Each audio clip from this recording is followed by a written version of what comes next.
మన చుట్టూ దొరికే ఆకులు, చీప్‌గా దొరికే ఆకులంటే చాలామందికి చిన్న చూపండి. అవునా కాదా? ఈ చిన్న చూపు ఉన్నవాళ్ళు ఇది చూడక్కర్లేదు. యెస్, నిజమే అని నమ్మేవాళ్ళు చూడండి. ప్రాచీన భారతీయ ఆయుర్వేదం చాలా చాలా రకాలైన సదుపాయాలని, అదే చిట్కాలని మనకిచ్చింది వందల వేళ్ల నాటి కదండీ.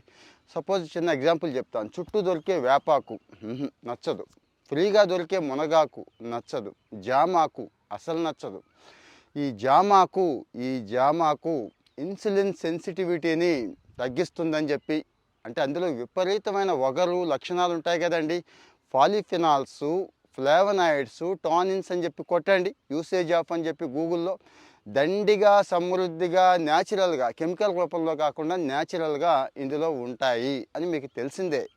మరి గూగుల్ చేశాక కూడా ఇది వాడదామా వదిలేద్దామా? ఒక్క టీ అండి. ఎలాగో రోజుకి 2-3 టీలు తాగుతూ ఉంటారు, కాఫీలు తాగుతూ ఉంటారు, ఏదో ఒకటి తాగుతూ ఉంటారు కదా. దీంతో కూడా ఒక టీ పెట్టుకోండి.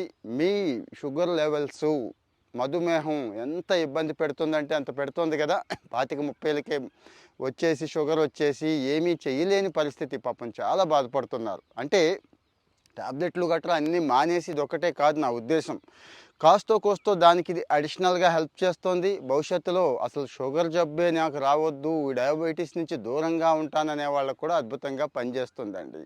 ఇది బాడీలో కార్బోహైడ్రేట్స్ మీకు తెలుసు కదా. విపరీతమైన అన్నం తీసుకుంటూ ఉంటాం, ఇంకా కార్బోహైడ్రేట్స్ ఫుడ్ అంటేనే అలా అయిపోయింది. దాన్ని తగ్గిస్తుందండి. ఆ కార్బోహైడ్రేట్స్ శోషణ చెంది బాడీలోకి రావటాన్ని తగ్గిస్తుంది. ఇన్సులిన్ సెన్సిటివిటీని పెంచుతుంది, గుర్తుంచుకోండి. అలాగే గ్లూకోజ్ మీకు తెలుసు కదండి. చక్కెర నుంచి వచ్చే గ్లూకోజ్ బాడీలో గ్లూకోజ్ మిక్స్ అయిపోతూ ఉంటుంది కదా, దాన్ని కూడా కంట్రోల్ చేస్తుంది. ఈ లక్షణాలన్నీ జామాకుకు ఉన్నాయి అని చెప్పి చెప్తున్నారు. వాస్తవమే. ఇది కూడా కావాలంటే మీరు చెక్ చేసుకోండి. ఒక 2-3 రోజుల పాటు టీ తాగి చూడండి. ఏ టీ? జామ ఆకుతో పెట్టిన టీ తాగి చూడండి. మీకు ఆ బెనిఫిట్ కనపడుతుంది. ఇది ఓన్లీ డయాబెటీసే అంటే కాదండి. మంచి వగరు ఉన్నవి, కరక్కాయ దగ్గర నుంచి ఇలాంటివి చాలా ఉన్నాయి కదా. అవి ఏదైతే బెనిఫిట్స్ చేస్తాయి, ఇది కూడా అన్నే బెనిఫిట్స్ చేస్తుంది. పొట్ట ఆరోగ్యానికి చాలా చాలా ఉపయోగపడుతుందండి. ఈరోజు అందరం పొట్ట పాడు చేసుకున్నాం.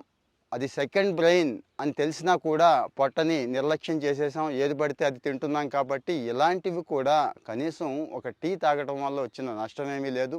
తాగండి అని చెప్తున్నారు. కాకపోతే మీకు ఏదైనా ఇబ్బంది ఉంటే మాత్రం కాస్త ఆగండి. మెల్లగా ఆగి ఆ తర్వాత ఫాలో అవ్వండి. ఇక డయాబెటీస్ వాళ్ళు మళ్ళీ చెప్తున్నాను, రెగ్యులర్ మెడికేషన్ ఫాలో అవుతూ దీన్ని కూడా తీసుకోండి. అసలు డయాబెటీస్ వద్దన్న వాళ్ళు రెగ్యులర్గా తీసుకోండి. ఫాలో అవుతూ ఉంటే ఇలాంటి మంచి విషయాలు షేర్ చేసుకుంటూ ఉందాం. మన వాళ్ళకు కూడా షేర్ చేయండి.